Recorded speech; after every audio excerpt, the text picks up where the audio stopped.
Fala galera, estamos de volta para mais uma videoaula, ok?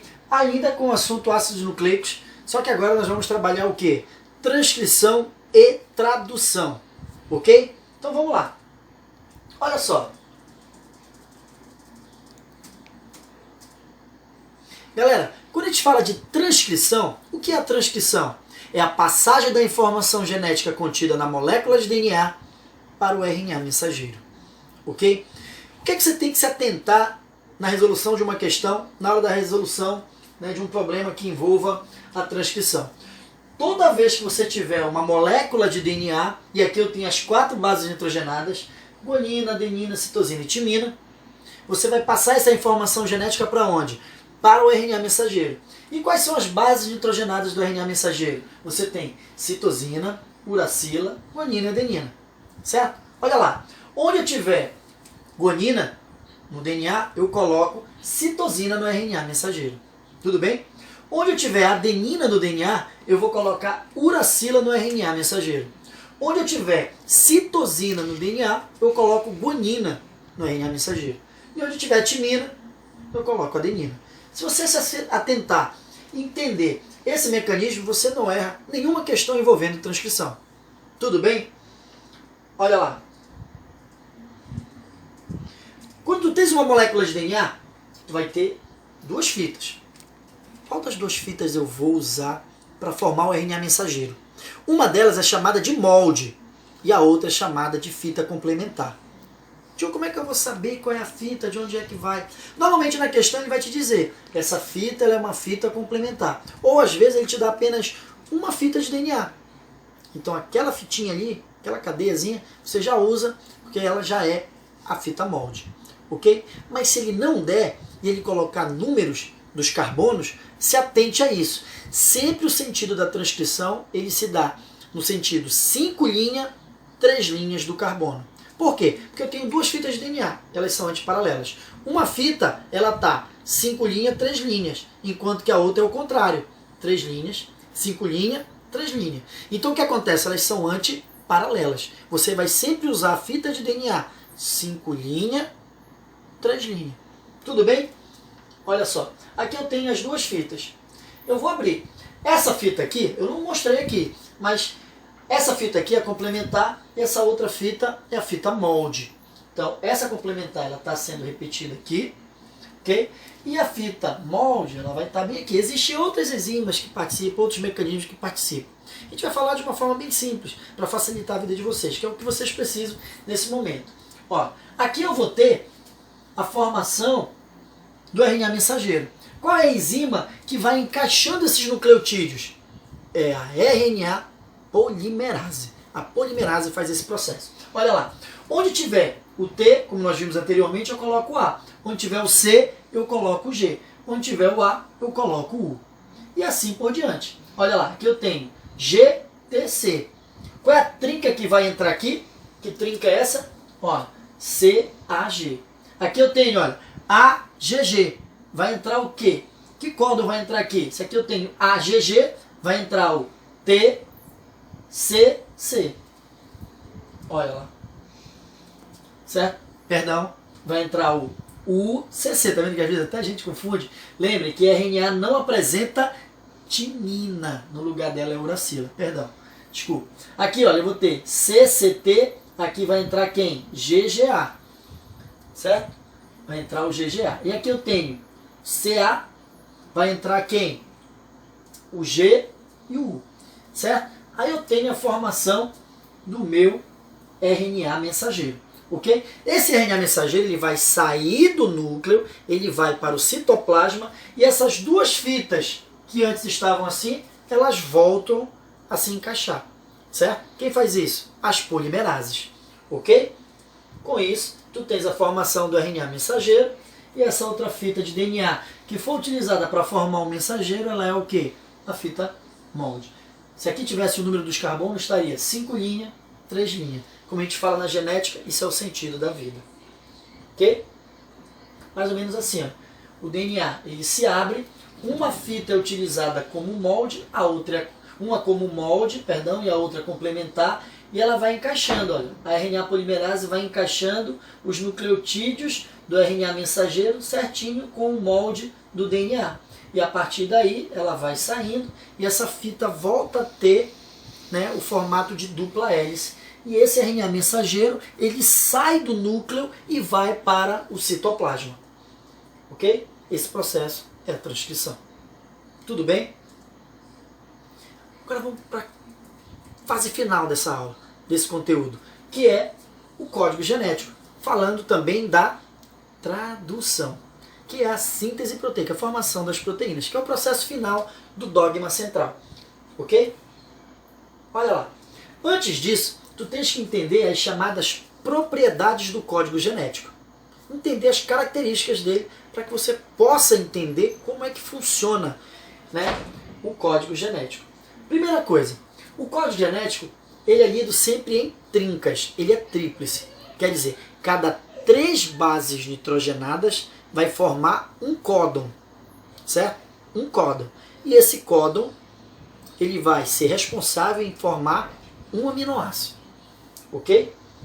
Primeira coisa. Segunda, ele é degenerado ou redundante. Tem que ter muito cuidado com isso. Os alunos acabam errando, confundindo muito essa propriedade do código genético. Por quê? Olha só, se você fizer uma análise combinatória para 4 bases nitrogenadas, adenina, guanina, citosina e uracila, se eu for fazer essa combinação para as 4 bases nitrogenadas, eu vou ter 64 códons. Como eu falei aqui, ó, cada 3 bases nitrogenadas formam um códon, e cada códon forma um aminoácido, que é a unidade básica da proteína. Se eu tenho 64 códons, teoricamente eu deveria ter quantos aminoácidos? 64. Só que essa conta não é exata. Por quê?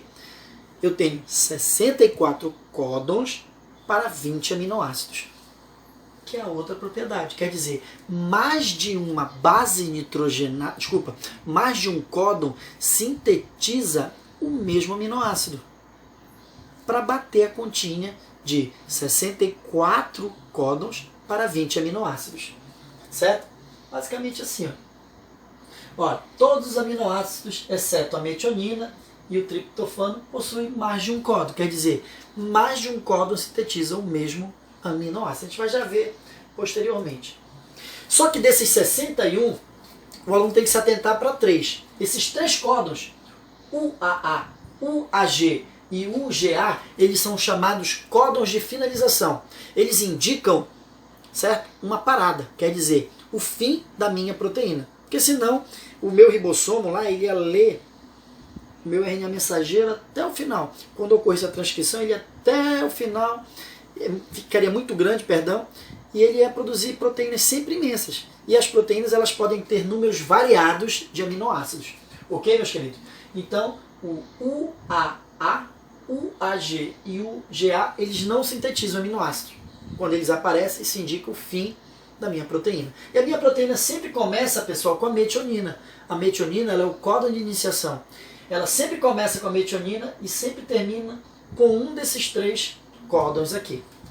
Ok? E olha, outra característica, ela não é universal.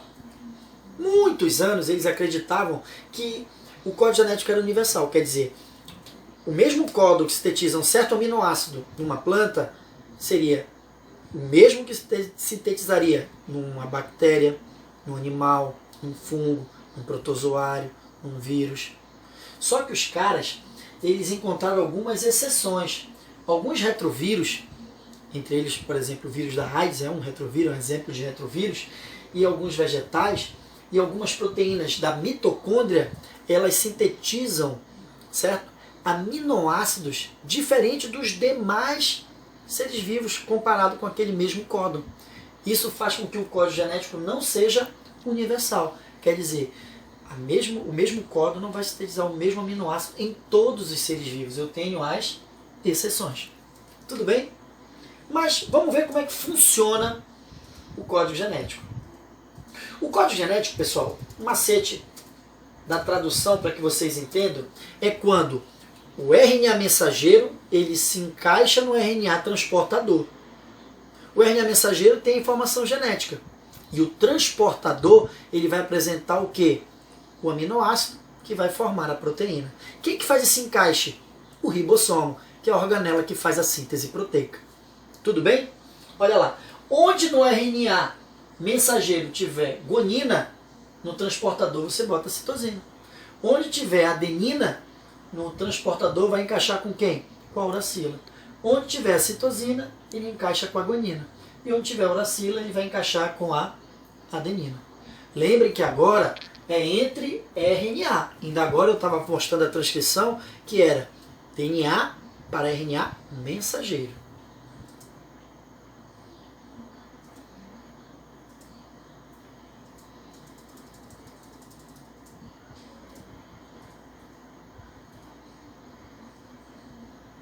Por exemplo, eu vou te mostrar como é que funciona o código genético. Eu te dei aqui, olha, uma sequência, uma fita de RNA mensageiro. Qual é o primeiro procedimento, o primeiro passo que você vai ter? Você vai dividir essas letrinhas de 3 em 3. Cada 3 letrinhas dessas formam um códon. E esse códon vai formar um aminoácido. Tudo bem? Olha lá. Como é que funciona essa parada do sucesso aí? Ó, essa primeira trinca, UUA.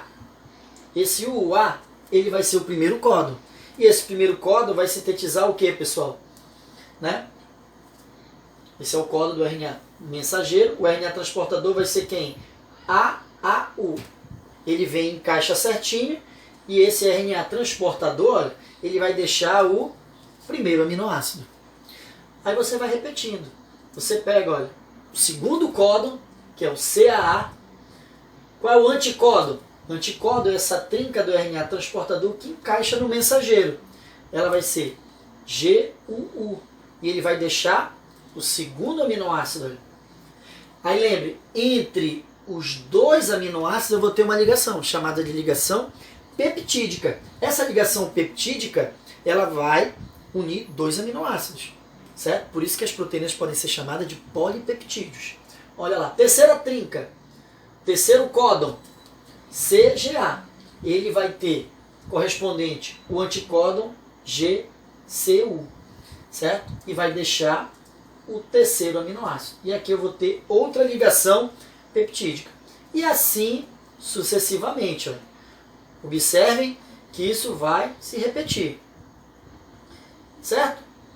Quando na sequência do RNA mensageiro aparecer, por exemplo, um códon finalizador, a proteína termina de ser sintetizada.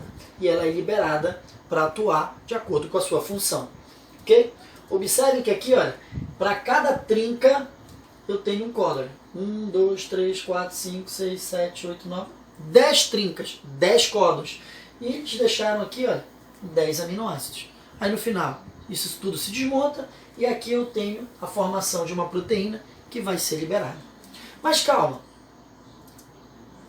Normalmente, eu quero que você se atente a isso aqui, ó. Eu quero que você entenda e aprenda a utilizar essa tabela. Essa tabela que é importante. É a tabela de síntese proteica. Professor, eu tenho que decorar essa tabela? Não. Você tem que saber usá-la. Você tem que aprender a encontrar o aminoácido ali dentro. Certo? Observe que aqui eu tenho, olha, coordenada da primeira letra, coordenada da segunda letra e coordenada da terceira letra. Por quê? Porque cada trinca forma um códon e cada códon forma um aminoácido. Por exemplo, eu te dei aqui uma sequência. AUG, CAU, GAU e assim sucessivamente. Eu vou ter que, a cada trinca dessa do RNA mensageiro, encontrar na tabela o seu aminoácido correspondente. Como é que eu faço isso? Olha, a primeira letra aqui não é o A. Eu venho aqui, olha, e procuro o A. Opa, achei, o A está bem aqui, ó. Então eu sei que o meu aminoácido está nessa linha. Opa, qual é a segunda letra? U. Eu vou procurar a coordenada do U, está bem aqui, ó. Então eu tenho A e U, eu já sei que o meu aminoácido está nesse quadradinho, nesse quadrante aqui, ó.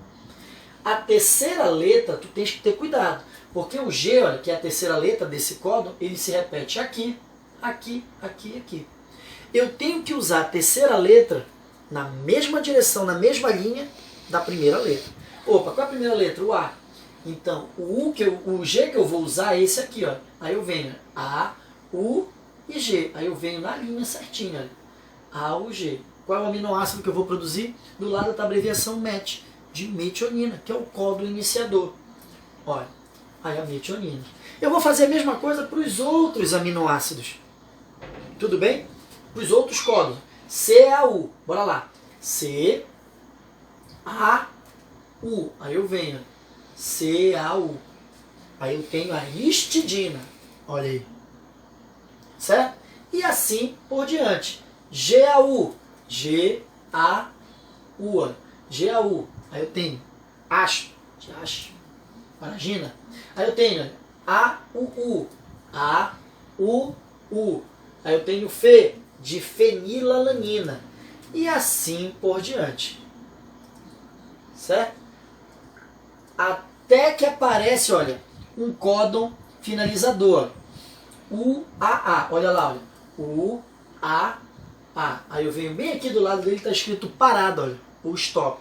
Observem lá, olha. U-A-A, U-A-G e o U-G-A. Esses três códons, onde eles aparecem, indicam o final da proteína. Ok? Fiquem com Deus e até a próxima, se Deus quiser.